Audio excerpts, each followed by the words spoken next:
Class 8. Hello students, here is chapter 3, Glimpse of the Past. ये English की book है but जो topic है वो पूरा का पूरा हिस्टोरिकल है और इसमें 1757 से लेकर 1857 के बीच में जो भी इवेंट्स हुए, जो भी घटनाएं घटी और ब्रिटिश किस तरह से यहाँ पर आए, उन्होंने क्या क्या किया, वो सब बताया गया है. Now we read the first topic. First is the martyrs. Martyrs का मतलब होता है शहीद, जो अपने देश के लिए जान दे देते हैं, जो देश के लिए शहीद होते हैं. तो दिल्ली का as a function in Delhi का एक फंक्शन है. O my country man, let your eyes fill with tears as you call the sacrifice of Indian martyrs.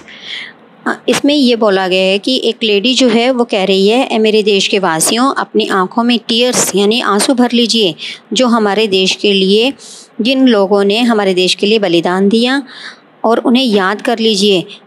और वो ये जो लता मंगेशकर का एक गाना है, ए मेरे वतन के लोगों जरा आँख में भर लो पानी, तो उनके द्वारा भी जो है इनकी शहादत को जो है याद किया गया है, शहीदों की. अब हम इन्हें टाइमलाइन के साथ ही देखेंगे. फर्स्ट है the companies conquest 1757 to 1849. With the superior weapons, the British East India Company was extending with power of 18th century India. आपने हिस्ट्री में रीड किया होगा कि गोरे यहाँ पर कैसे आए और किस तरह से अपने श्रेष्ठ बलों के द्वारा, यानी कि उनके पास अच्छे हथियार थे और उन्होंने जो है ईस्ट इंडिया कंपनी में भारत में शक्ति का जो है वो विस्तार कर रही थी. और इसी तरह से भारत जो 1765 जो कि येलो पार्ट वाला है और जो कि पिंक वाली जो है वो ब्रिटिश सरकार थी हमारी. लेकिन बाद में ब्रिटिश सरकार धीरे धीरे हमारे ऊपर जो है उन्होंने शासन कर लिया. इंडियन प्रिंसेस वर शॉर्ट साइटेड, और जो इंडिया के भारत के जो राजा थे वो अदूरदर्शी थे, वो ज़्यादा दूर की नहीं सोचते थे. दैट अपस्टार्ट राजा बहा call the English merchants, they will help me to defeat him. तो वो कहते हैं कि ये देशी भारत के जो देशी राजा और ब्रिटिश सरकार के बारे में बताया गया है कि वे केवल आज के बारे में ही सोचते थे, एक दूसरे से आपस में लड़ते रहते थे और कहते थे कि वो जो उद्यंडी राजा है, चलो व्यापारियों को हम बुलाते हैं, उनका साथ लेते हैं और वे हम इन्हें जो है हमारी हराने में सहायता करेंगे. तो the revellers help the East India Company and it could easily subdue Indians princes one by one. तो अब क्या करते थे वो राजा कि ऐसी लगातार लड़ाइयाँ जो हैं वो चलती रहती थी और देश में जो है लड़ाइयों के कारण से शांति भी नहीं थी, क्योंकि वो एक दूसरे को जो है लगातार हरा भी रहे थे. Thank God there is no peace in the country now, no more wars and no looting by thugs. वो कहते हैं कि जब देशी राजाओं की आपसी शत्रुता थी तो कंपनी को हराया और उन पर जो है अधिकार कर लिया. और इसके साथ ही how did the Indian react this company conquest, और वो कहते हैं कि भगवान का शुक्र है कि देश में शांति तो है, अब और अधिक लड़ाइयाँ नहीं होंगी, हमारा जो भाग्य है वो भी उन्हीं से जुड़ा हुआ है. Our destiny is linked with them, it is God who sent the British. ये तो भगवान ही का शुक्र है कि उन्होंने ब्रिटिश को भेज दिया है. And now some kings were not good, उनमें से कुछ राजा अच्छे नहीं थे, but after all they were on this land. कुछ राजा अच्छे तो नहीं थे लेकिन थे तो हमारी धरती के ही. The white man has killed और डेथ्रॉन आवर जो है किंग्स. तो जो गोरे थे उन्होंने हमारे राजाओं को मार दिया, हमारी जो है गद्दी भी साथ ही छीन ली थी.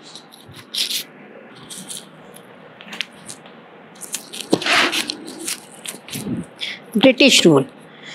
Religious leaders preached ideas like untouchability and child marriage. जो धार्मिक नेता थे वो बाल विवाह और जो छुआछूत इन जैसी जो है बुराइयों का प्रचार कर रहे थे. Anyone who crosses the seas loses his religion.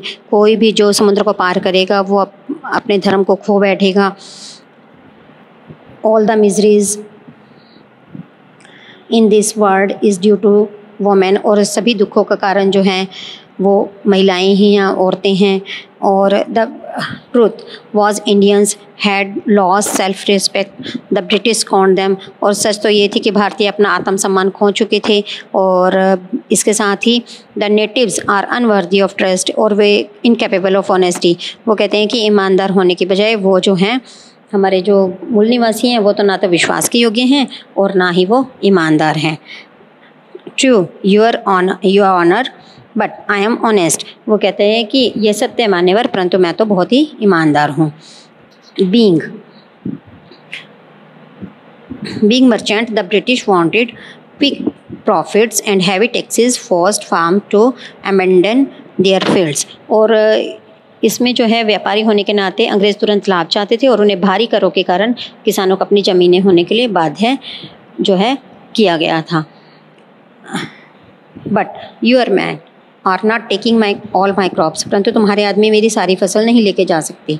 You are still in arrears, if you don't pay next week I will send you to jail. वो कहते हैं कि यदि तुम जो है अभी भी तुम्हारा कर बकाया बाकी है, यदि तुम अगले सप्ताह तक इस कर को नहीं पे करते तो तुम्हें जेल जो है डाल दिया जाएगा। स्टिल, उसके बाद वो बोलते हैं still the British invented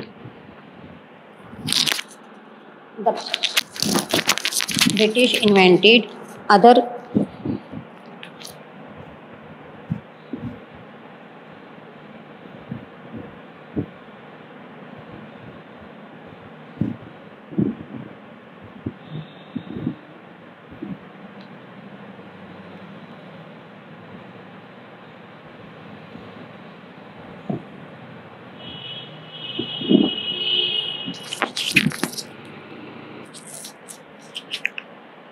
Still the British invented other methods which gave them more profit। अब ब्रिटिश जो है दूसरे जो हैं अन्य जो हैं खोज करने लग गए थे, दूसरे मेथड्स अपनाने लग गए थे जो कि उन्हें प्रॉफिट देते थे।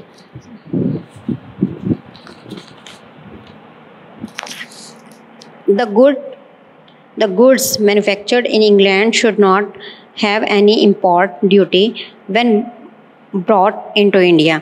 और फिर भी अंग्रेज़ों ने अन्य साधन ढूंढ निकाले। इंग्लैंड के द्वारा जो बनी हुई चीज़ें थी वो भारत में आने लगी जो कि महंगी होती थी।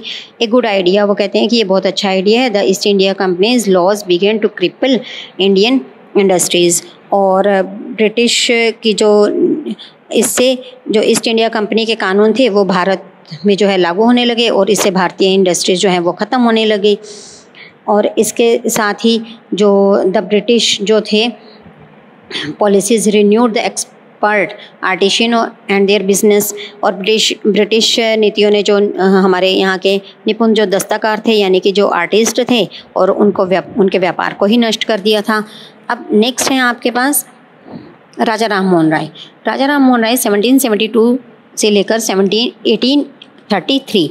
राजा राम मोहन राय एक learned man for Bengal and understood what he was wrong with the country. Bengal के द्वारा राजा राम मोहन राय समझ गए कि देश को क्या हानि पहुंचाई जा रही है।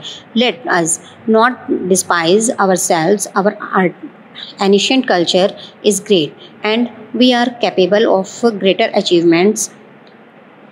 We must first reform our society. Superstitions have been ruining us।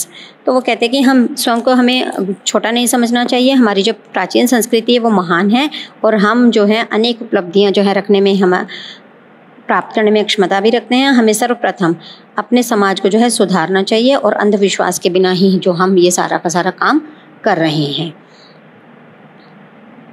He told his wife Oma, उसने अपनी वाइफ ओमा को बताया, cows are different colors but the colors of their milk is the same. Different teachers have different opinion but the essence of every religion is the same।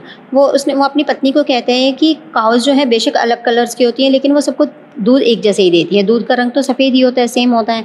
और लेकिन different teachers जो विभिन्न जो गुरु होते हैं, जो विभिन्न शिक्षक होते हैं, वो उनके अलग अलग थॉट्स हैं पर